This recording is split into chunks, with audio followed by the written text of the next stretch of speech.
Welcome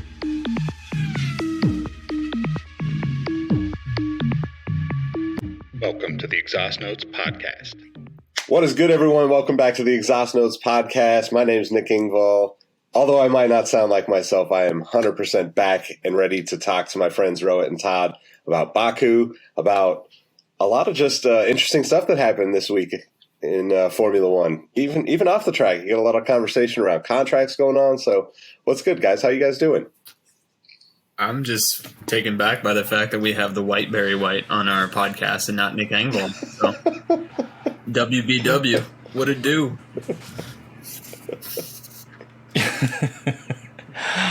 Good to be here. Great to have you back. Yeah, I don't like 4 o'clock races or 4 a.m. races for us West Coasters. That was a little crazy. So if my memory of the race is a little hazy, it's because I was snorting caffeine at that point. Yeah, it's a pretty early start, even for me, someone who wakes up about 4:30 or 5 o'clock every morning. It's pushing my limits to make that race. No, I was just going to say, I was at a Walgreens, and because Nick was not sounding so well, I was just like, man, I hope my guy's okay. And then my highlight of that trip was the kid behind me goes, Mom, did you know cocaine's in Coca-Cola? And she goes, Jeffrey, not right now. And I was like, okay. So weird side tangent because you just told that story. My grandmother had an original Coca-Cola glass from like the early 1900s. Like when you would go to like a soda fountain and they would actually just mix it for you, and it had lines for every ingredient, and there was a very really small line at the very bottom of the glass that didn't have like a label because it was like soda water, right. syrup, whatever, and there was one little line right at the bottom. And I always wondered what that was for, and then I found out when I was older. Was it a white line? And I mean, all the lines were white, but solid. That's crazy. Yeah. I mean, booger sugar, that's my favorite euphemism for la cocaína. But anyway, that's another podcast for another day. It's just so nice having all three of us here talking about the thing that we all love, which was the race. And speaking of things we love reviews. We haven't gotten one since Aaron Najima. So please, this is my bi-weekly pledge, or rather rant, to get reviews from people. And I will say this, I'm going to be bordering on NPR levels of annoying if we don't get reviews soon. So if you're in the Discord and I somehow have your number, you're getting a text from me saying, what have you done for me lately? Because I need you to write this review. Yeah, maybe we need to do like a review pledge type of drive, like one of those like old school like phones live stream. No, this is what we're going to do for a future episode. We're going to call somebody randomly on the Discord. We're going to put them on air, and we're going to make them commit to giving us a review, because there's nothing better than peer pressure in the live air sense. So this is going to be like, hey, this is Rohit from the Exhaust Notes / Sneaker History Podcast. You're a Patreon. You give $5 a month. Can't write me three sentences? How about for every $1 you donate a month, you give me a sentence? It's not that hard. But I digress. Todd, take us back to normalcy, please. No, to continue on that point, I vote we start with Greg. Yes, okay. That just sounds like an entertaining start. Yeah. Because, like, he's, like, a new F1 fan, and he's so knee-deep, and he was, like, he's one of the few people that always gets up and watches at ungodly hours. So I think, and he has not left us a review yet, so I vote we start with Greg. All right, Greg, your days are numbered. Yeah, we actually we're gonna have Greg on for a little new to Formula One conversation, because he has been really, really committed this year. It's impressive how committed he's been to watching the races, and I'd love to hear what he thinks about everything as kind of a new fan. Everybody needs a Greg. I would love that. Yes, sorry, Todd, but I was just going to say this. Yeah, go ahead. He's the ultimate hype man. Yeah, he really is. He really is. Great. Yep. He makes me more excited about F1. Anyway. One thing I will say, love. I was going to say, last note about Greg, because this is Greg Appreciation Hour, so to speak. My wife truly said she felt better whenever he was in the room during the Discord trip. So thank you, Greg, for instilling a level of confidence that even myself cannot provide my wife at this advanced age. He is all that is man. Yes. I mean, stash, flowing locks, and all. Yeah. All right, do you guys want to go over the results of this Azerbaijan Grand Prix? Because I'm glad I can pronounce that, because I certainly won't be able to pronounce the secondary driver from Alfa Romeo correctly. I almost said that earlier, but I can't say Azerbaijan. Like, I screw that up in the same level that you screw up Guozhan. Oh my god, now I'm turning into you. Yeah. Zhou Guan Yu. Look, as long as Nick is not talking, because we need that voice to rest, that's fine by me. So if we're going to have a lot of errors today, so be it. We're off the rails. Always. Anyway, results. Sure. Up first, we have Max Verstappen with the first place, followed by his teammate Sergio Perez. Number 3, the new Mr. Consistency, George Russell, followed by his running mate, Lewis Hamilton, in 4th. 5 is a resurging Pierre Gasly amidst contract talks that Nick had alluded to earlier. 6 is also a resurging Sebastian Vettel. 7, Fernando Alonso, doing what Fernando Alonso does best, which is just hold people up. And then we have the twins, Daniel Ricciardo, Lando Norris from McLaren at 8 and 9. And then Todd's favorite driver, Ratatouille himself, Esteban Ocon, finishing out the points in 10th place. Then we have Valtteri Bottas in probably one of his lower finishes of the season in 11th, followed by Alex Albon in 12th, Yuki Tsunoda in 13th, Mick Schumacher in 14th with no crash, knock on wood, and everybody's second favorite Canadian, Nicholas Latifi, in 15th. And then we have the DNF train of Charles Leclerc, Carlos Sainz, Zhou Guan Yu, Kevin Magnussen, and Lance Stroll. Guys, that was your order. Some surprising names in certain places there. I actually don't even remember Lance Stroll DNFing. When did that happen? Was it the big crash? Or is that the qualifying? It just turns into no. Yeah, it's Stroll in qualifying, like spun out and then, or no, hit the wall like softly, and then a few corners later hit the wall hard. But like both the Aston Martins actually were pretty competitive looking, as you can see by Seb's result there, and I think they were like on par to have a good race. And generally, I think Lance Stroll does decently at Baku, so that was surprising. And I just am for some reason drawing a blank on his DNF. I don't remember that one.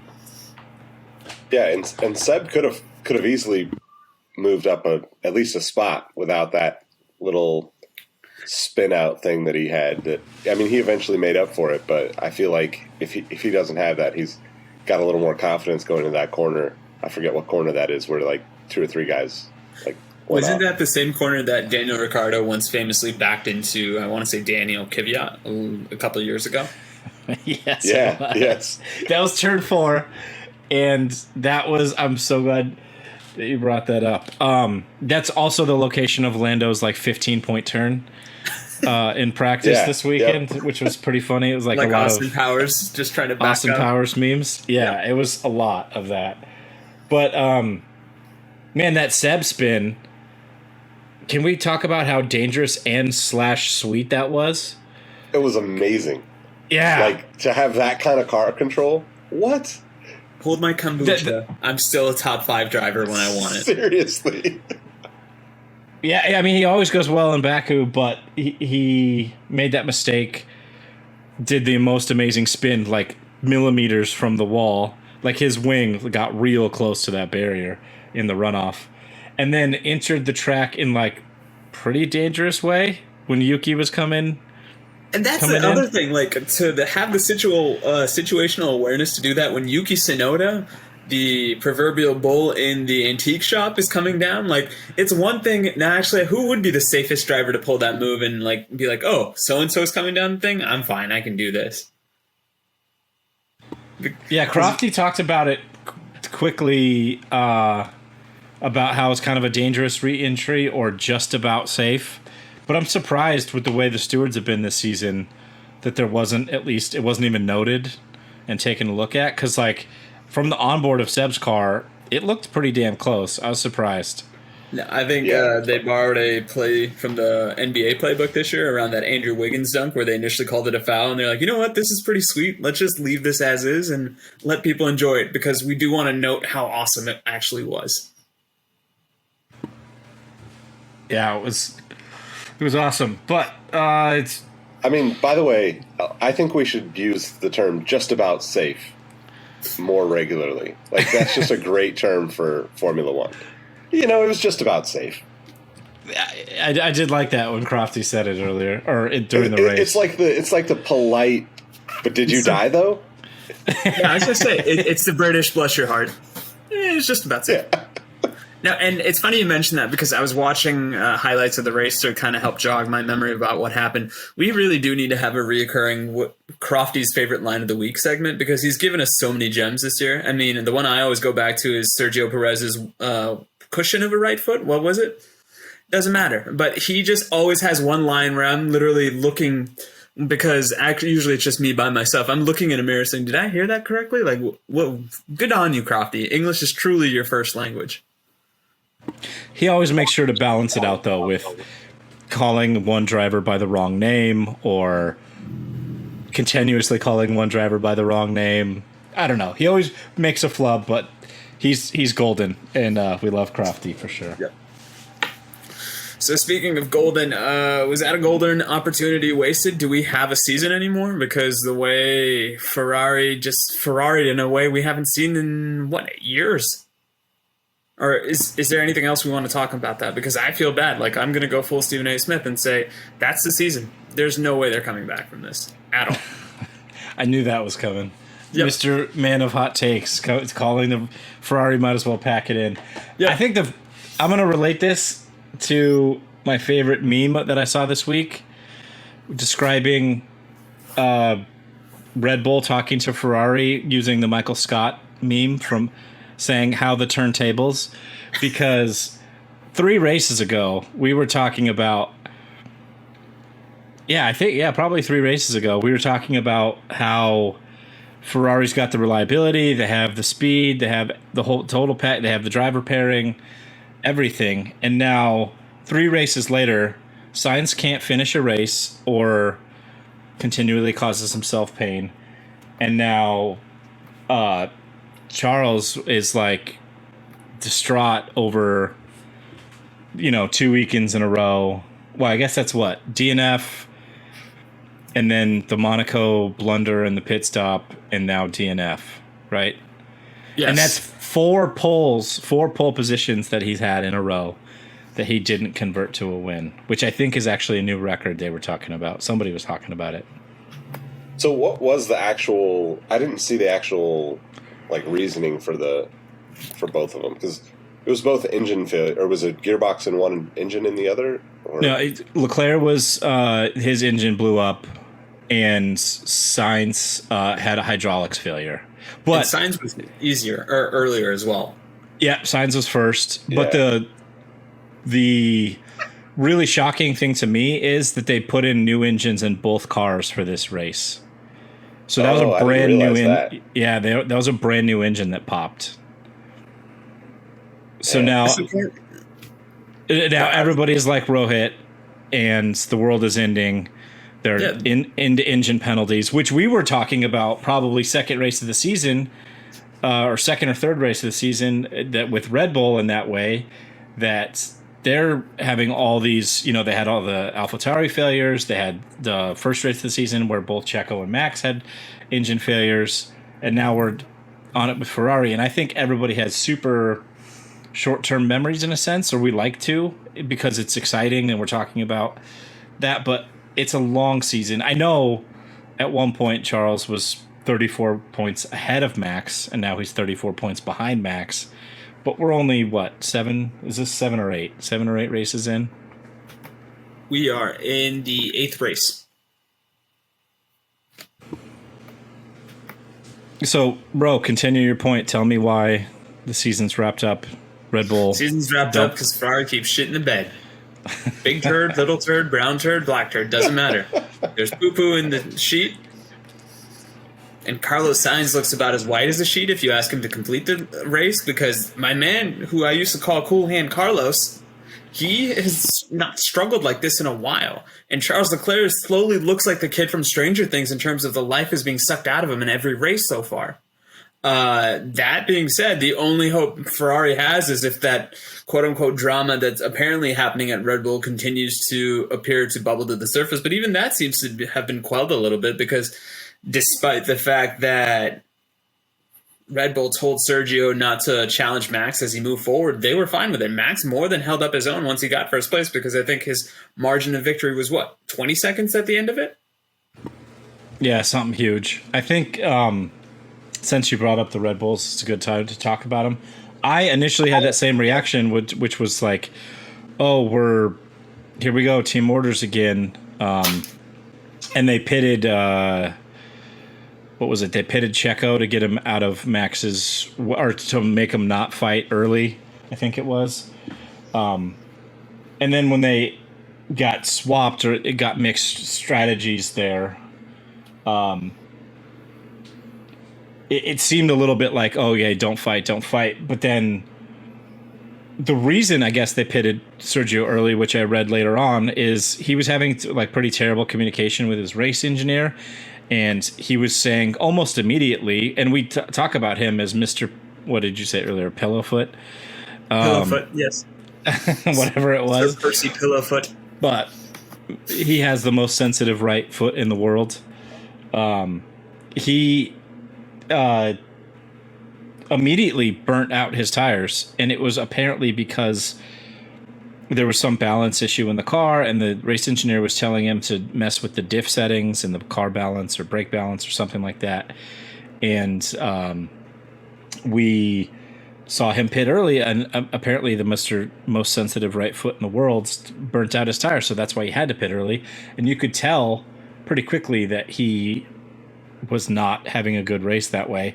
And then, as you said, Ro, he, like, once Max got out in front of him, it was just game over. He had I don't know what it was, like half a second a lap pace over him or something like that in the second stint. And all credit to Max. He had a super mature drive, and he's proving that he's not the same. I guess as long as he's not racing Hamilton, he's a super mature driver. Yeah, it's crazy. I mean, I don't know. The team orders thing is always.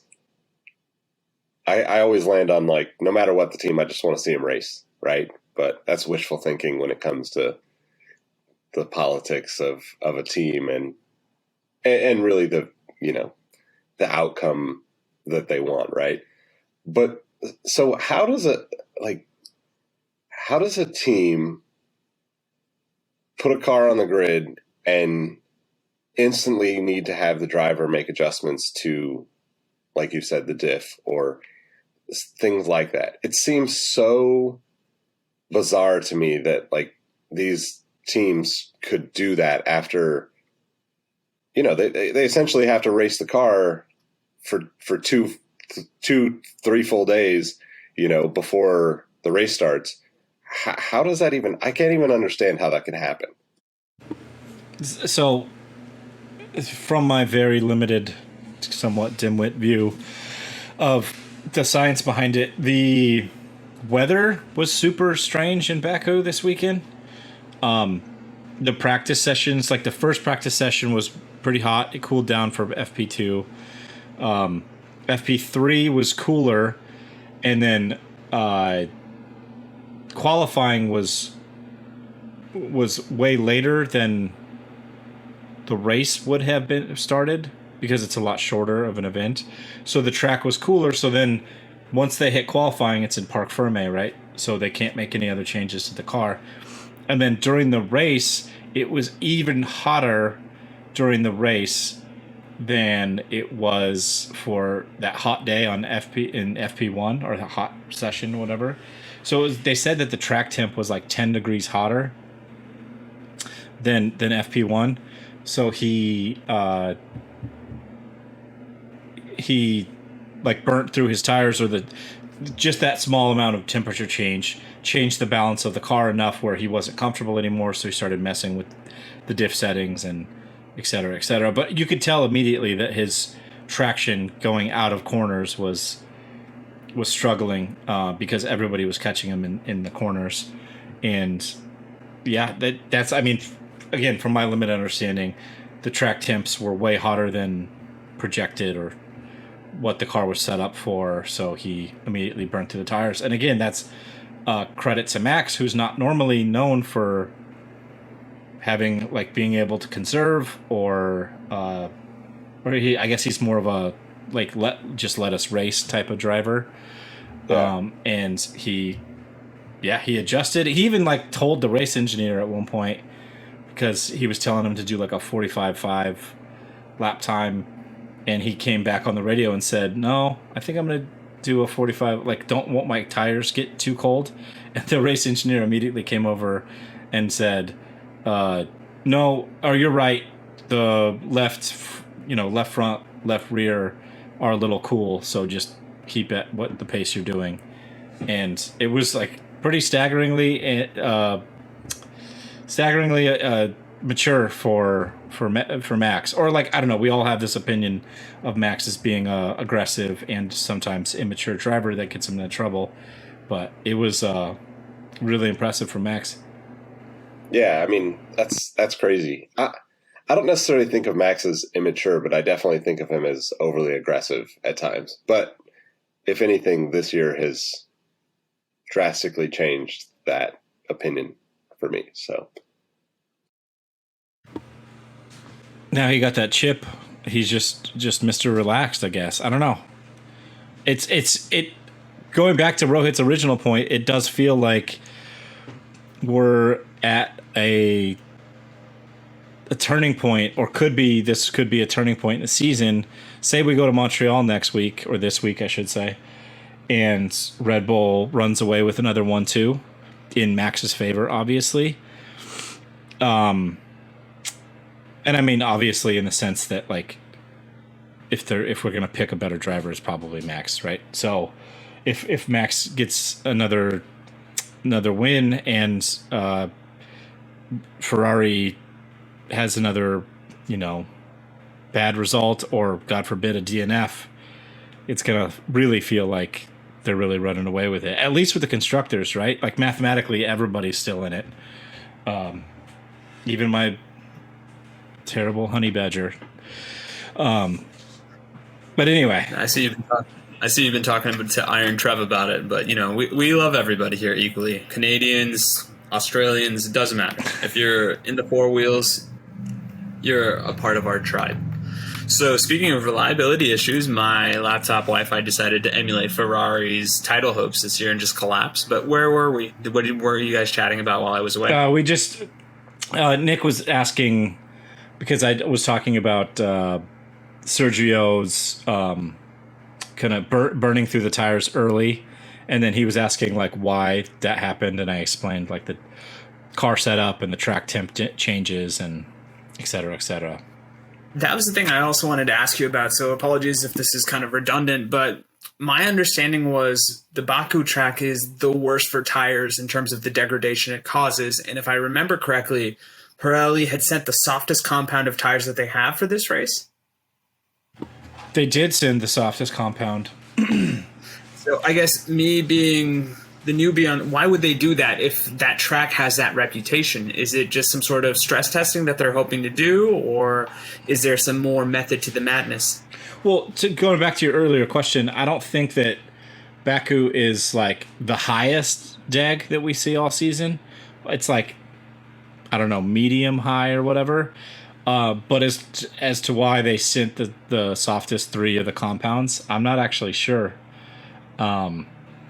Maybe it was projected to be a little bit cooler, so they wanted something that you could fire up a little bit easier. I don't really know. We don't really see that much of a... I mean, there's pretty drastic changes in practice, or, practice, qualifying, and race temperatures, right? So I'm sure that no matter what they would have sent, you'd probably have some similar situations coming up for some of these drivers.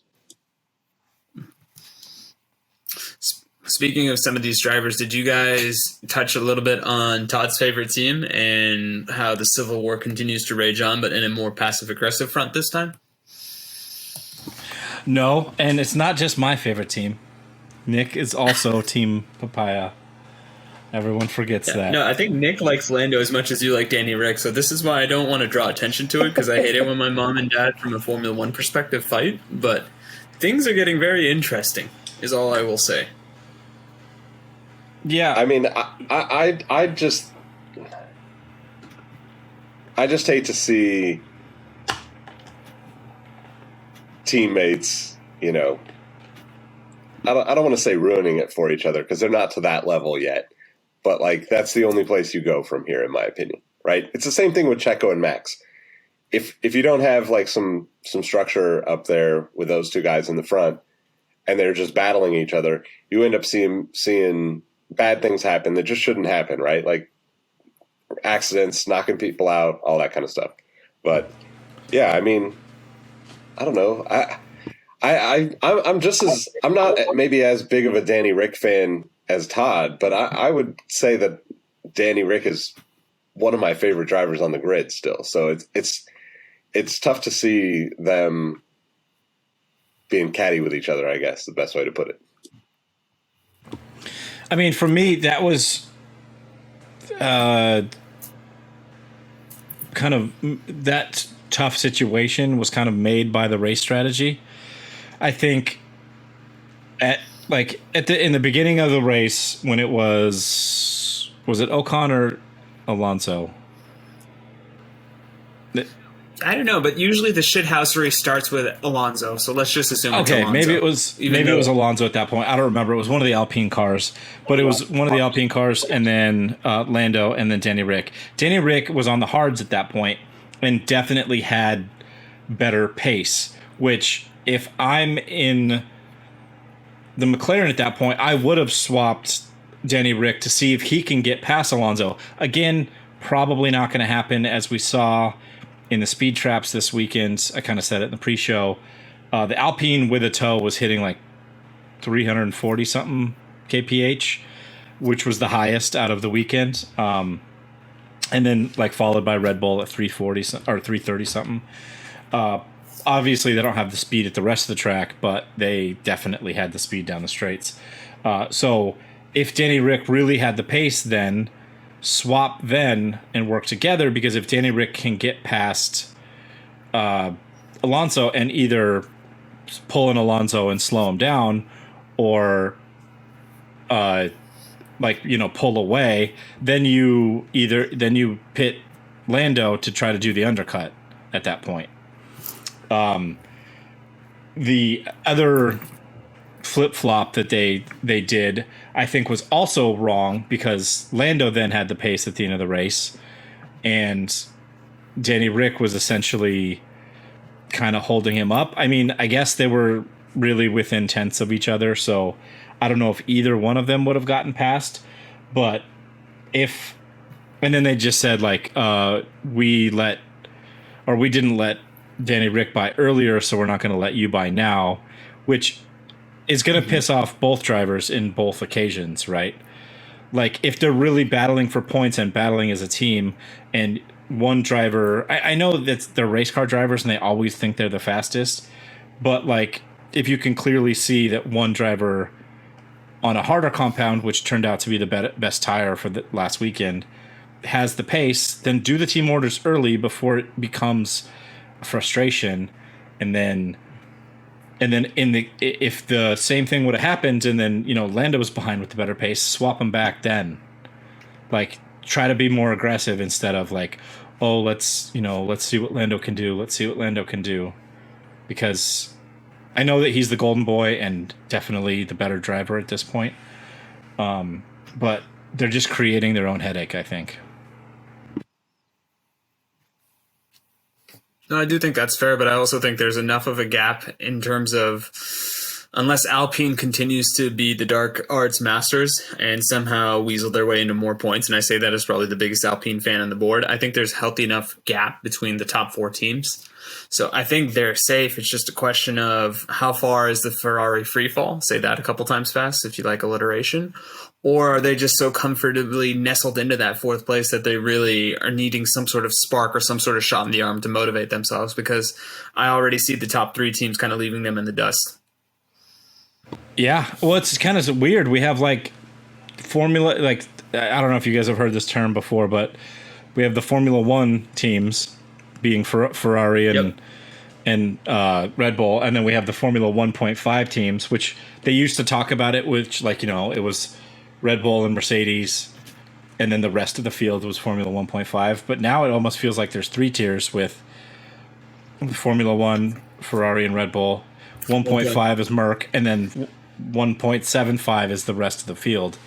So if they're really battling just the last, 2/3 of the field, like, try to be more aggressive on strategy, or overcut or undercut somebody. Don't make each other, like, them fight each other. No, the midfield, in a sense, kind of do have to work together just to bridge the gap and just do the thing we've always kind of lauded Williams last year for doing. Is like, sacrifice my race so Nicky can get points. Let's figure out who the proverbial Nicky is and give them some extra points. And yeah, it's going to be really interesting to see, especially with some of the contract talks that were happening. Nick, what were you kind of alluding to? Is it the Gasly thing, or was there anybody else that you wanted to kind of chat about? Well, the Gasly thing is like the most interesting, because there's literally articles about him renegotiating his contract with Red Bull throughout the week. And then 5th place, by far his best drive of the season, in my opinion.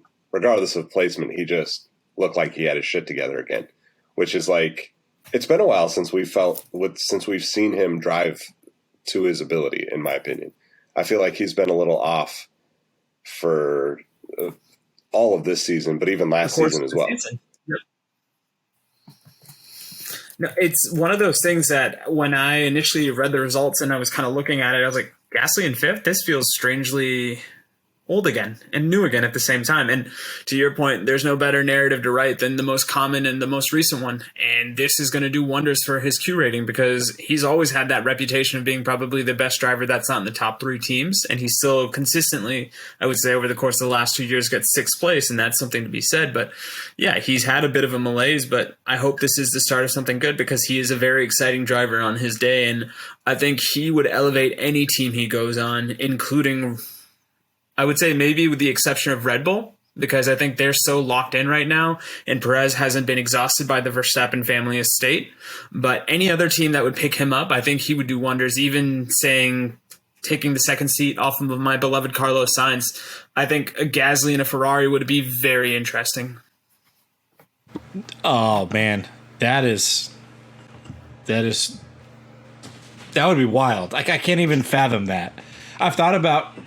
No, it's not going to happen because he just signed the contract, but it's one of those things that I'm looking at it from the perspective of, if I'm an incumbent Formula One driver and I have all these seats available to me, where can I truly go to make an impact? And I think Gasly can go to 9/10 of the team, and he would make some sort of positive impact to me.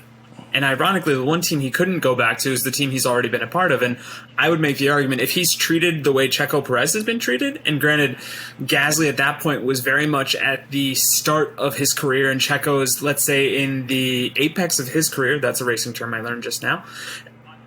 It's obviously an apples to pineapples situation, but at the same time, like, this dude has earned the right to be treated like a professional, even if he decides to somehow stick in the Red Bull program, because Checo just re-upped for another year, right? He's here through 2024. Oh, he signed a 2-year extension. So I think he was through the end of this year, and then they signed. He was on a 2-year deal, and then 2024. Yeah. Yep. But I hadn't even thought about him going to Ferrari, and I wouldn't say I would throw in the towel on Carlos yet, because going back to last year, I mean, he beat Leclerc in the points. Again, probably a good part of that was bad luck on Charles' part, but he's going through that now. And he's, up until the last few races, has they've probably been the best driver pairing on the grid. But man, that would be so wild. I've always envisioned him weaseling his, not Weasley, that sounds negative, like being. Is it because of the Ocon thing? Well, yeah, I was going to say Alpine because like a double French lineup would be like mega for, that's like chef's kiss, as you just. The Frenchest chef would give you the biggest of kisses if that happened. But then this goes back to what we kind of like about Formula One, because this is similar to what we've now seen in American sports recently. And I think the best way to describe it as global soccer or global football is the silly season where anybody is eligible to go on to whatever team, contracts be damned. And based on the conversations we had in last week's episode where these contracts don't seem to be worth the paper that they're printed on, if people want to leave bad enough, they can. I agree with you, Todd. Me just saying Gasly to Ferrari is just speaking it into the ether. I think they're very happy with Carlos Sainz because if for no other reason, it keeps Charles Leclerc happy at Ferrari. And to your point, now that the stakes are there for Ferrari, we know who they like, and that's Charles Leclerc because he's proven it this year. So they want to keep probably. Is this a bold take? Is Carlos Sainz the second best? Is he the best second driver in Formula One right now? And after this week, I would say no, because Checo Perez has kind of run a masterclass on how to be a great teammate, even when you do that through gritted teeth. But Sainz is up there. But man, Gasly and Leclerc would be very interesting, just like I think Gasly with anybody would be interesting. Yeah, I think Checo, like you just said, is by far the best second driver. He did it in Spain too. He said like that's very unfair, but okay. He's continued to be pure class the entire time, and in the last few races,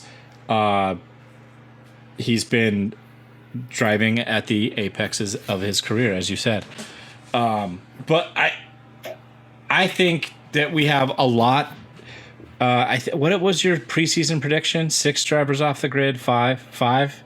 I think we're going to see a lot. Like, I'm pretty sure we know that. Well, I actually, this came up this week and something we can talk about. That apparently it's all but signed that Oscar Piastri, the current reserve driver and former F2 champion, F3 champion, is being on loan to Williams to replace Latifi. That's supposedly all but done. And now that they don't necessarily need Latifi's investment anymore, it sounds like that's all but done. I think Guan Yu Zhou, I fucked it up, is probably on his way out. And he got super spicy on the radio this weekend. Oh, what did he say? I didn't pick that up. Yeah, it was this race, right? They had to retire. Well, he was a retirement. Did he say right? something? Let's check the standings again. Yeah. I've got the standings. He so was a retirement. They had to retire the car with an issue before the car blew up or whatever. And he came over the radio. I know I totally just changed gears, but this was amazing. He came over the radio, and he has not performed very well this season, especially in comparison to Terry. But he came over the radio and was like, this is unacceptable, guys. We got to do better. Every time we have a good result, we shoot ourselves in the foot. And he was having a pretty good drive. But I was like, whoa, slow your roll, Junior. Like, first year in Formula One. You've only had probably 2 good races this season. And you're going to yell at the team now? Like, whoa. But so, yeah, that was super surprising. I think Zhou's out. I think Latifi's out. I could see Yuki still being out. Seb? That's the one I'm interested to see, because if he retires... I don't think Seb's going to go unless he decides to retire. I'm saying... Put it this way, the only way he leaves is if he retires. And I think we're all clear on that, because it would be very silly, and it would probably be the Papa of the Year award for Larry Stroll if he did somehow say, you know what, I don't like the fact that this dude is boat racing my son every race. You're off the team. Latifi, let's make the Canadian Dream Team happen. Oh my God, that would be amazing. I would... I can't even... But yeah, I don't think Vettel's going anywhere. I think just that spin turn alone that he did in turn 4 just proves the car control he still has. And if you give him a car that will perform even if you have to copy another team again, you can get results out of the guy.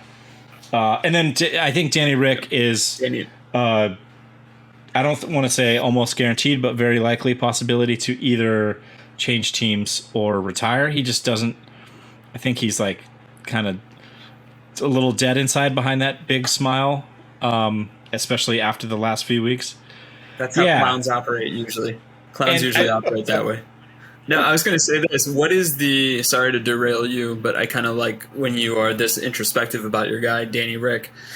What is the number of podiums that you would think would ensure him being in Formula One for another year? Like if he over under 2.5 podiums this year. If he got 2 podiums, do you think he would stay in this particular grid, or do you think he would still go? No, I don't think it's necessarily down to the podium thing. Like, he hasn't been performing. Okay. Obviously, his juju or whatever has been off. He doesn't sit well with the car. He doesn't like how, again, I can't explain it in very scientific terms, but he doesn't like the brakes on the car. It forces him to drive in a way that's unnatural to him on corner entry. And I don't think that he's going to continue with McLaren either way. I'd actually put more of a bet on that than him retiring. But for him to stay on McLaren and everybody to be all happy-go-lucky, he's got to be performing, right on the heels of Lando at very least. Pretty, like, more often than not. So the next, how many races do we have left? 12? Is it 16? Or no, we had 22 this year, and we've done 14 8. races. So 14. In the next 14 races, if he's not at least more than 50% of the time qualifying with Lando, and I'm not going to say out-qualifying Lando because that's definitely Lando's type of car, and he's just performing better. If he's not more than 50, at least 8 races right on the heels of Lando, then I think he's gone from McLaren, and depending on how the rest of the team shake out, I could see him retiring from Formula One. Because I don't think he's going to do let's go to Williams and build it up, right? He's in his early 30s. He's just not going to do what Seb did. And I mean, he could go race sports cars in Le Mans or race, IndyCar. There's so many other options out there for him if he wanted to keep racing outside of Formula One. Or what's the Australian racing series called? Supercars? Supercars? Yeah. Like the Bathurst, all that stuff. Yep. I could totally see him doing that and being continuing to be the celebrity that he is. So we haven't talked about Mercedes at all, and they finished 3rd and 4th, which I find interesting. But I'm gonna punt that and say we got to talk about one other possibility. There's no way that we're going to have another team added to the grid next season, right? We need another year before that can happen, right? But yep. As Todd pointed out, the Alpine's the fastest straight line car on the track this weekend, with a Renault engine. Does that put any possibilities on the table for a second Renault team down the road? I'm so glad you brought that up, because that apparently is part of the Oscar Piastri deal. Williams taking the Renault engines as a customer team. Oh, that's interesting. Because I don't know. I think the relationship with Mercedes is still okay, or has been. But they were definitely displeased when they took on Albon from Red Bull. Apparently there was some tension there. Mm-hmm. Because then you get some, I guess, trade secrets, right? Driving for the team, you have to understand how the power unit works, deployment, etc. But that was definitely talked about as part of the Oscar Piastri deal, is Williams taking Renault engines, which if the engines are frozen until 2024, that's pretty amazing, right? You now have the most powerful engine with lower third midfield car.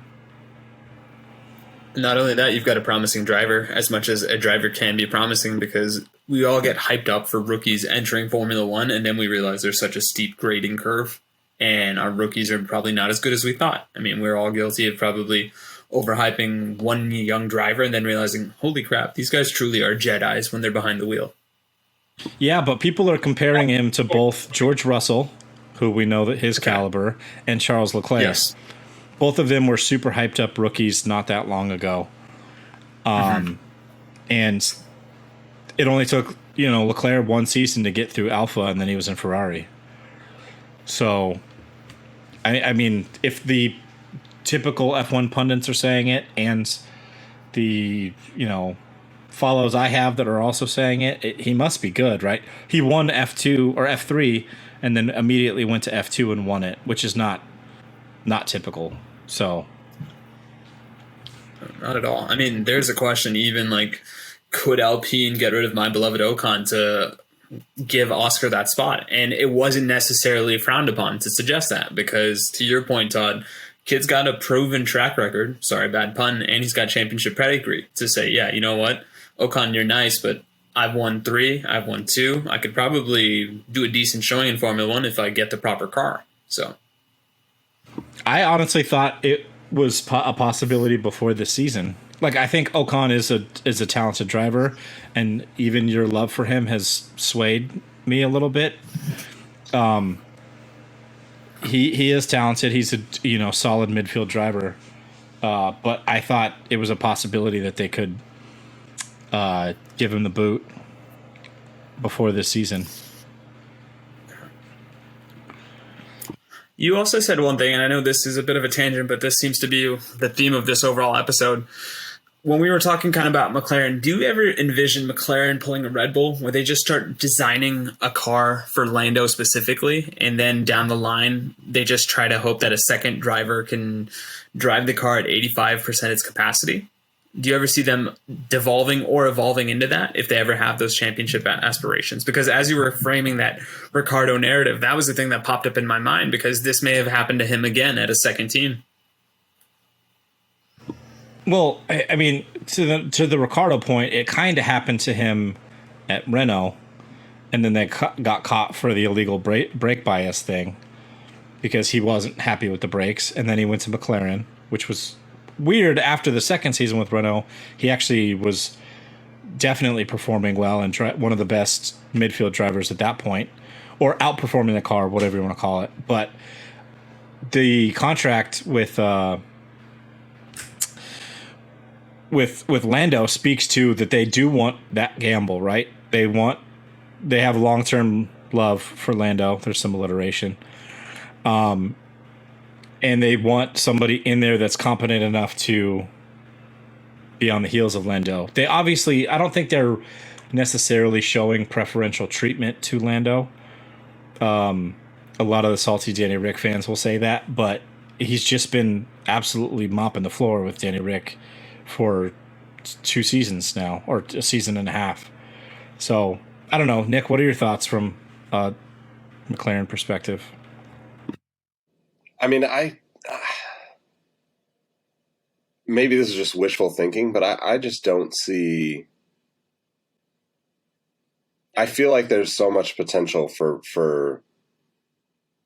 the McLaren team still, as it sits right now, right? Like, yes, you're going to have these, egos popping up, and whether that's manufactured by media or whether that's a real thing. I think we only know half of the story most of the time in this sport.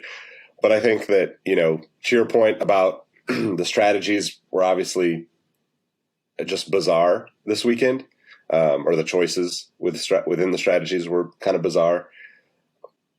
I just don't see, I don't see someone. Lando's not going anywhere. Danny Rick, yes, maybe could bounce to someplace else, but I just don't see McLaren looking for somebody else to replace him yet. I don't think he's yes, he's had a rough start, but I don't think he's to the point where, okay, we got to find somebody else. Also, on top of that, I don't see anybody on the grid available that betters the team. if there's one thing that the McLaren team understands better than any other team, and maybe this is just me coming from a marketing perspective, you've got the two most marketable guys in Formula One right now, with the exception of maybe, Lewis because of his history. And if you want to, kind of do what the Netflix does and position Max as the evil villain, yes, there's a great storyline there. But I can't think of two, maybe you would put Gasly and Yuki up there just because they seem like, a Step Brothers teenage edition, just at any given moment, But I just feel like the team just needs a little bit more time. And I don't think there's an urgency from McLaren, from Zach Brown, that's going to push Danny out. I think if anything, he would leave on his own terms, kind of the way he did in the last couple of situations where he's just going to try something different. I think the last point I'll say is I don't think Zach Brown said what he said in Monaco accidentally. I think he wants to set the stage for potentially replacing Ricciardo, for not only within the media, but to put pressure on Ricciardo. Unless he really outperforms what I said earlier about being on Lando's heels more than half of the race is left, I think it's pretty likely that somehow because McLaren can't actually fire Danny Rick from his contract. He has to initiate it. I guess there's a clause in there that he has to break the contract, but they could do everything in their power, including up to paying him to stay home, which has happened in Formula One before. But I think, going back to what Nick said, I don't think that they look within the current grid for a driver because there's so much talent waiting in the wings. We have Theo Porcher, however you say his name. He's awesome. Yuri Vips is awesome. Darugula, he's a Red Bull Academy driver, but I'm sure he could be swayed away. There's a lot of young talent, and I think because the McLaren car isn't there yet, it's like I said, Formula 1.5 or 1.75. They want to get somebody in that has time to kind of grow up with the car in a sense. I'm just looking at it from a longevity perspective. I could totally see, given everything that's happened and Danny Rick underperforming, McLaren getting rid of him. Or maybe he goes to, like you mentioned earlier, Rohit, Daddy Stroll finally says, all right, son, you're just not cut out for this. And he hires Danny Rick, and then we have the most lovable pairing on the grid between Seb and... Oh, so we get Green Bull with Seb and Danny? I would like Team Green Bull. That'd be amazing. Yeah, that'd be cool. I mean, my second favorite driver is Seb. So... At this point, as we were kind of chatting about Seb this particular episode and giving kudos to the spin, I think he essentially just has these mini challenges that he puts upon himself because he's conquered it all. He's, a 4-time championship winner. Probably the more and more it seems far removed, and you guys give me the historical context, he might be the most underrated driver champion in terms of a dynasty, I would feel, because all I've ever heard about is the fact that you had Schumacher and then you had Lewis Hamilton as the bookends, and you had a couple of people sprinkle in championships there. But I would think any person that wins an entire high school career's worth of championships should go down as probably a top 5, if not a top 10 driver. And he just doesn't seem to be spoken about in those hushed tones as much. And I'm wondering, is that because of how things ended at Red Bull? Is this more the fact that he's one to not really draw attention to himself unless he's supporting a cause like the Formula One underwater race t-shirt that seems to be in the news for the right reasons, let's say? Yeah, I don't know. I think maybe just because you weren't watching back then, that might have been fair. A little bit of why you don't have that, because he's obviously been off the radar in the last few years, right? He had kind of a very famous fall from Ferrari a few years ago where he literally was one of the worst drivers on the grid. and then just a really uncomfortable situation with the team. But like, I think people still talk about him in the same light as Hamilton, as Schumacher, as Alonso, as Senna, Prost, like one of the greats, because he's, I mean, besides Hamilton, he has I think he's tied for the second most championships, I think. So Okay, so I mean that's I guess the other thing. You're right. I was not watching at that point, but I always get intrigued by how people were viewed in the midst of their dynasty. Was there a blowback to him? Because I can't fathom a organization or a sporting history where Seb Vettel is not the apple of everyone's eye, because he seems to be everybody's second favorite driver right now. But was there that annoyance with him because of how dominant he and Red Bull were at that point? I mean, for me at least, and I'm sure Nick has an opinion, but it's funny that I used to not like Seb. Like when he was when he came on the grid and he started to win those championships, he very much so gave me Max Verstappen last 2 years ago vibes. He was kind of whiny. He was not like whiny. I don't think Max is whiny necessarily, but he was annoying for sure. And there's like a famous race when he was paired up with. Was it Weber? Yeah, Weber. And the Multi-21. If you haven't seen that, but that's one of the most uncomfortable and amazing post-race green room settings ever. And apparently that was back when team orders weren't allowed. So they had special codes. And Multi-21 meant swap places. And Mark Webber's in the green room, or the cool-down room, saying, Multi-21, Seb, what happened? What happened? Multi-21. It's amazing. You should go watch that. Or everybody listening should go watch that. But yeah, I didn't like Seb back then. He's matured into an amazing human being, and my other favorite driver. But I think you could probably say that about every single driver that's ever won a championship, though. I mean, Lewis was like a runaway train half the time in those early years, right? But like once you start to learn that you can't always be that way, kind of like what we're seeing with Max in the last year or two. These guys really turn into, something much bigger than just I'm the young gun coming in hot every time. But I think that, it's hard for me personally to look back at that time and really think much of it, because comparatively we have 8 years or 9 years of Lewis and Mercedes domination to kind of like compare, if you're going to I'm a huge Lewis fan. I mean, I do not like Mercedes cars personally that much at all. But Lewis definitely changed my views on all of that just because I wanted to support him. But still, you want to see competitive racing. And as much as, it's great to see him get his championships and, I think he's deserving of it. I think he absolutely should be up there with Schumacher. But at the same time, winning all the time and even being a fan of a winning team all the time is not a fun experience, in my opinion. You have to have the ups and downs to appreciate it. And it's hard for me to kind of think back to the Seb Red Bull era.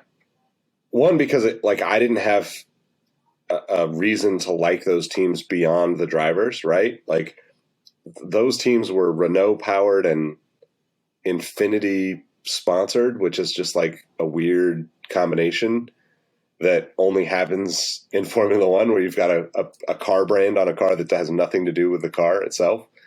And to me, it's just kind of, I don't know. I don't really think much of it other than, hey, it was his time. And, clearly Toto came in and kind of turned the Mercedes team around. And I mean, even now, right? We're seeing this season, this race, we can go a whole episode without talking about the third and fourth place finishers in a race because it's expected. George Russell is fourth in the points, I think. Lewis is sixth. they're third in the constructors, only 20, 30 points behind. And we act as if like they're non-existent in Formula One because we expect them to be dominant. And they expect themselves to be dominant, which is how they win. But it's just a weird thing to think that, right? Like, you know, the only thing I can relate it to is like sports or, you know, like American sports, more American sports like basketball. I watched Michael Jordan on the Wizards as an old man play the game because he was Michael Jordan. With excitement, I watched, you know, like, and like Formula One is such a short-lived thing that we don't even see that, right? Like we don't even think, you know, going back to the Seb conversation, looking at Lewis's his trajectory and his career, you know, like we're ready for the young guns to come in, right? Like Todd's here talking about Danny Rick not being in Formula One as his favorite driver on the grid at like, you know, early 30s, mid 30s, whatever he is.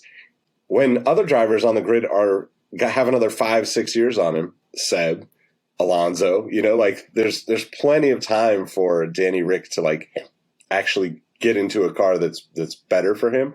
But it's just really interesting how like the narrative and the storyline of drivers shifts so much in Formula One. And I think that kind of it impacts the way I look at these guys too, right? You know, to Seb and Lewis, you know, you're kind of like, okay, cool, they did their thing, and now this guy's doing his thing, and we're going to watch him closer. And, you know, I don't know, it's a really interesting thing to think about comparing. But I do think that Seb is up there with the greats. I think that Lewis is obviously up there with the greats. I think, you know, when it's all said and done, there's going to be, you know, 8 or 10 guys that get named in those, you know, all-time greats lists, and they'll all be there, even though it doesn't feel like Seb is anywhere close to that level. I think Alonso is probably up there too. Nick, do we want to give you 5 to 6 minutes about the Mercedes thing? Because, I mean, I'm not one to pick up subtle hints, but like you've mentioned this twice, and I do think there is something to be said about their quiet professionalism. I'm glad you brought it up again, too. I just think that this is the perfect way for Mercedes to, like, show people, right? It's like, fine, don't pay attention to us. And 10 races from now, there's going to be 3 or 4 to go, and we're going to be like, wait, Mercedes still has a chance at this? Listen, Nick, what city do you represent the most in your hat selection? Oh, San Francisco by far. And who's the basketball team in San Francisco right now? The Warriors. The Warriors just did one of the most stealthy rebuilds we've ever seen, and we were laughing at how inept we thought they were. And we kind of gave Mercedes some of that same backlash. We're like, haha, you losers. You only finished 3rd and 6th. Are you guys even good anymore? And lo and behold, they keep winning races in spite of themselves because everybody else wants to shoot themselves in the foot first. And yeah, it's like, yeah, I'll gladly take 3rd. I'll gladly take 4th. And I am really interested to see what they do, because now, especially after I famously proclaimed Ferrari dead, I'm now wondering, would any of you like to make the wager that Mercedes will fall ahead of Ferrari when it comes to the pecking order of the teams this year in the constructor standings? So, Zero chance. I can't get on the Merc hype train. I can't do it. I mean, I'm definitely not on the hype train, but there are some definite possibilities, right? We talked about Ferrari potentially taking penalties for engines. I mean, look, the unsuspecting teams are the best teams to win championships. Like that's it doesn't happen very often in Formula One, but in other sports, like look at my Giants, man. The 3 times they won championships, they were definitely not expected to win championships. And last year, they had like the best record in all of baseball. They couldn't win a title, but like it's like bad news bears. Like nobody's unless you're a diehard Giants fan. 5 years from now, you will not remember a single player on the team last year, other than maybe the big names, the Brandon Crawfords, the Brandon Belts, or something, right? Barry Bonds, Tim Lincecums. Yep. Right, but like big baseball fan here. But like that's what I mean. Like you don't need to know all of that stuff. They just need to hang around long enough and be close enough to make something happen at the end of the season. And I know the Formula One doesn't work in the exact same way because it's obviously, a buildup of points and scoring and stuff. But I still think that they're a team that you can't count out yet, I guess the best way I would put it. No, and I'll use this to hopefully transition to Todd doing our fantasy recaps if he thinks it's the appropriate time. I've got George on one of my teams right now, and knock on wood, Mr. Consistency. Like, he has gotten no worse than 5th, I want to say, and no better than 3rd. And he has not DNF'd in any single race thus far. I think, is he the only one to do that now, especially after Ocon got his elbows out last race? So he's doing well. What is it? Say what you will about Lewis. He's still in the points. Like, I think I'd say 80% of the drivers on the grid would kill to have the season he's having right now, which says something about his absolute worst season in recent memory is still better than a lot of people's best seasons. So I could see them catching Ferrari. Now, the question is, will they stay ahead of Ferrari? But I could see them catching them for, let's say, a week or two. I don't think at any point will Merck be ahead of Ferrari in the constructors this season. All right. I mean, that I'm willing. Another case of a adult or child beverage bet? Yes. Todd? Yeah, I'm down. Sweet. I'll give you some beverages to go along with your burrito if I lose. That is... I just can't get there, right? The only reason they got 3rd and 4th is because both Ferraris blew up. And that caused other windfall things to happen to give them that, right? George, I'm not going to take anything away from him. He's having a stellar season, probably the best performances so far, given the car that he has. But Hamilton's been all over the shop, right? He's gone out in Q1 in, I think, what was it? What race was that? 2nd or 3rd race? Was it Italy? Maybe.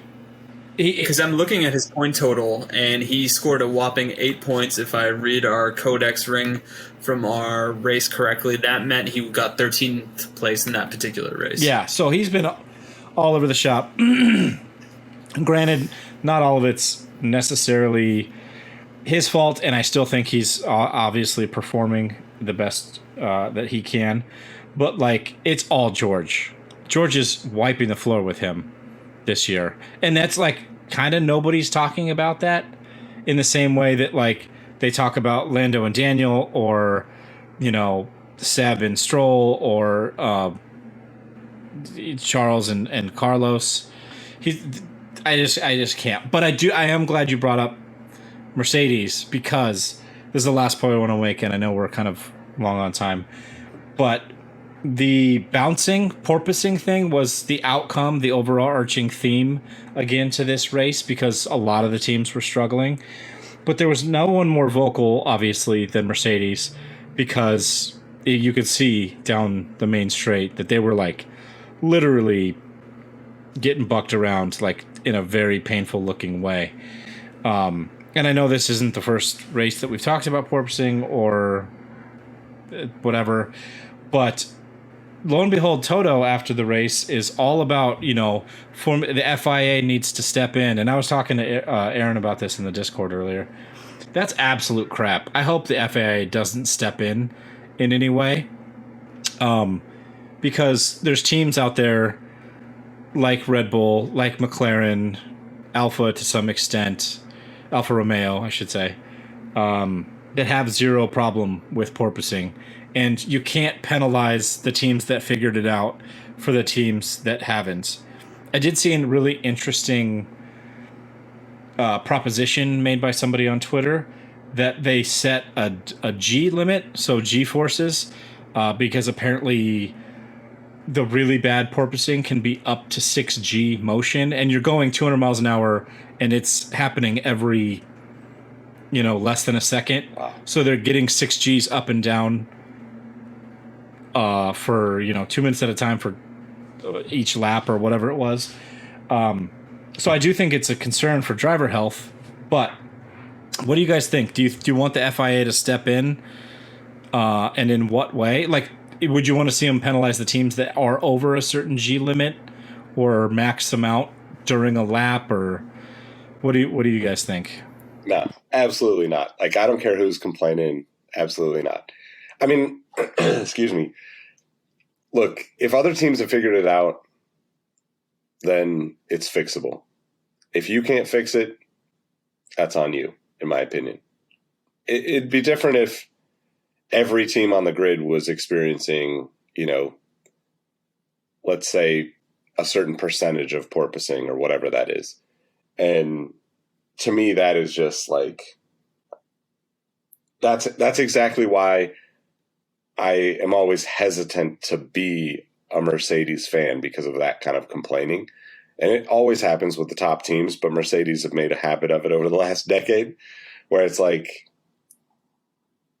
you're one of the best, if not arguably one of the best teams of all time, right? You haven't changed a whole lot. Yes, the rules changed, the cars changed, but like, they've changed before, and you can't figure it out. It's just mind-blowing to me that that's even a complaint or an option in their minds. But at the same time, I also understand, like, the politics and the nagging and all of that kind of stuff is also a part of the sport. Like, we famously replayed all of those last season as the season wound down, right? Like, all the complaining from, Toto and Christian Horner from Red Bull and all that back and forth. So it is what it is, but I definitely don't think that the FIA should step in any way.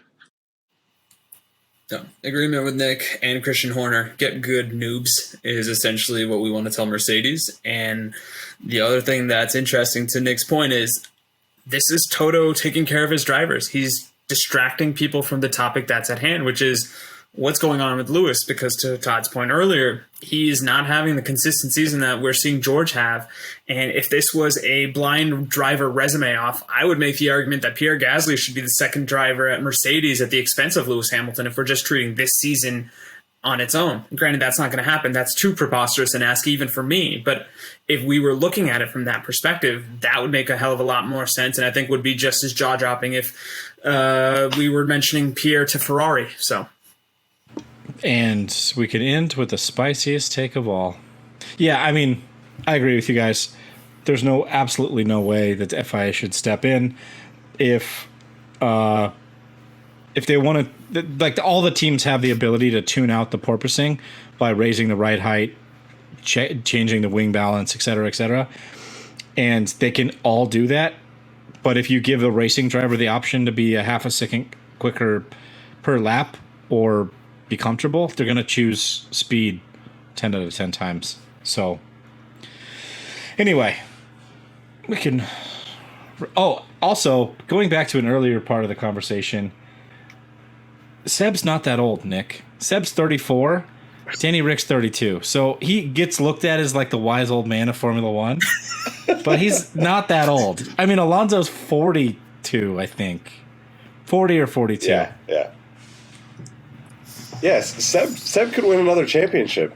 Like, get him in a car. Somebody get him in a car that can win. Mercedes, drop Lewis for Seb. That's a spicy take. See, Todd's so used to these spicy takes now. I just say them just to get him to look up and just shoot me a look like, what are you doing? But my son was waking up, so I didn't even get the take. Your Formula One son is also here, just trying to get your attention, Papa. All right, let's start with the official F1 / official Discord Fantasy League. All right, for the Azerbaijan, I said it right, Grand Prix. In first place, we had Scott C. with full send, 140 points, followed very closely by Julie Wood. Shout out Julie, happy birthday, with 139 points. And in P3 we had Big Bobby M with the Turn 1 spinners in third place. And overall season totals, we have, again, still in first place, Nick's brother, Alpha Ash Ari, with Young Monster Young Drive. Monster What, Drive. what? He needs to change his name to Monster Drive. With a point shy of 1,600 points. Followed in second with Aaron Alhaas No Breaks with 1,534. And P3 bringing up the rear, Vertapping that ass, Nicholas C, 1488. And because we always talk about ourselves in this, I'm P4, 1467. Roe is in P8 with 1340. And the Speeding Burritos, couple of place drop this week. We're in P12 with point shy of 1,100. But he's not in last He's place. not in last place. There we go. That's a win. We already decided. Nick said he had bad fantasy luck. If he's not in last, it's like he's P1. All right. In the Voldemort League, as I call it, last race points. Wow, I'm crushing this league. I'm not even going to brag, but like I'm crushing this league. I was in P1 again last week with 991, followed by Jackal with 916, and P3 Aaron with 908. Nick jumped up a couple spots to P6 with 549 points, and the Fighting Ilkons in P7. Oh, sorry, Nick, you're in P5, not P6. Fighting Ilkons, aka Rohit, with 0 points. 0 points. Yeah. Like I said, yep. Okay. I'll pay my league fee. Remind me how much that is, but I'm here to make Nick feel better about himself. That wasn't a bet. That wasn't the betting league. That was the F1 official Discord league. Okay. Stupid security concerns. Yeah. So, in the most important one, the Exhaust Notes official fantasy draft pod league, whatever we're going to call it. Race results for Baku was Aaron, rough week. 2 DNFs on his team. He had a grand total of 34 points, which I think is the new season low. So, shout out, Aaron. In P3, we had Rohit with 49 points. And P2, we had Nick with 53 points. And again, I'm on top there. This is complete luck, not bragging, with 59 points. So, for season totals, we have Aaron in last place. He used to be in first. I just want to call that out. He was in first for a while. With 371, followed by Nick at 379, followed by myself at 407, and Rohit continues to dominate the league with 421. Yep. And Aaron was, in fact, in the lead for the first 5 weeks, and I've taken over for the next 3. But based on how well the spotlight has shown on me in the last 2 weeks, I think I'll probably be in last place next week. But doesn't matter if Mercedes can somehow overcome Ferrari. I hope you're wrong, because then I'll get food and beverage. Oh man, yeah.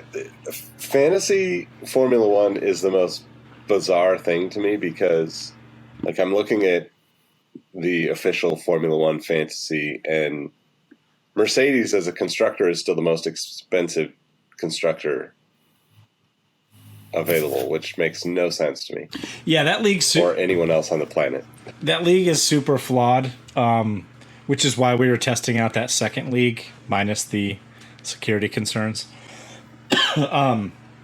But the value is it's set preseason, obviously, and then it only changes incrementally, like 100,000, based on the percentage of ownership, and because the 33 billion people that play it are just super fans and they don't want to actually care about what's on their team.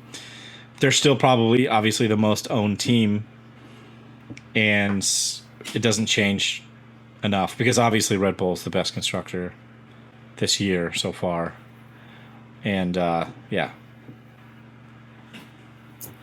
Yeah, that's why we're trying to come up with alternate drafting opportunities, let's say. And that's why I like our league the best. It seems to be the one that is the best indicator of how team and driver performance actually correlates to the intellect shown by the players that have chosen them. Well said. Thank you. I had my moment. All right, guys. Well, anything else before we wrap? No, this is a long one. We got a lot out. I was going to say, this has truly been an exhausting episode of the Exhaust Notes podcast. So thank you guys for hanging in there with us, because your boy's Wi-Fi shit the bed like we were talking about, and we still recorded for an hour after the fact. So kudos to you, the listener. And if any of you sat through this entire episode and can repeat this word back to me, whether it be through social media or Discord, the word is verklempt, I will give you up to 1 Stanley buck whenever I see you in person next. I'll just close out by apologizing for talking so much. I was trying to cover for Nick's shoddy voice and Rohit's shoddy Wi-Fi. There's a lot to talk about this week, though. I mean, we might have to squeeze in an extra episode, because Friday. If we can ever get it in, we plan the Friday pod all the time. We'll get it. Let's do pre-race for Montreal. Really excited to see that. It's been a while since we've been back. Yeah, it's going to be awesome. All right. Well, before we get out of here, let's let everybody know how they can find you. Roheezy on Twitter, RoadM13 on Instagram. Teezy on Instagram and TeezyF1 on Twitter. Also, shout out to me again. This is just me bragging. I had the runner-up for Tweet of the Week on the WTF1 Internet's Best Reaction. This close. The Tweet of the Week gets a full video game setup thing. I was so close. So close. What was your tweet? Now I need to know. It was pretty early in the race. It was when George was in P4, and I did George quietly in P4 and I used a Mr. Bean meme. Actually, if you want to see it, come follow me, you bastards. Come follow me on Twitter. I make dumb jokes about F1 all the time. Perfect. And that's at Teezy on Twitter? Or no, Teezy F1. Okay, fair enough. Nick, that's the title of the episode. Come follow me, you bastards. You can follow me at Nick Engvall on all the platforms. More importantly, follow Exhaust Notes FM on all the platforms, and hit the link in the description to join us in the Discord to continue this conversation in between our episodes. We appreciate all of you. We'll catch you on the next one. Peace. Follow him, you bastards.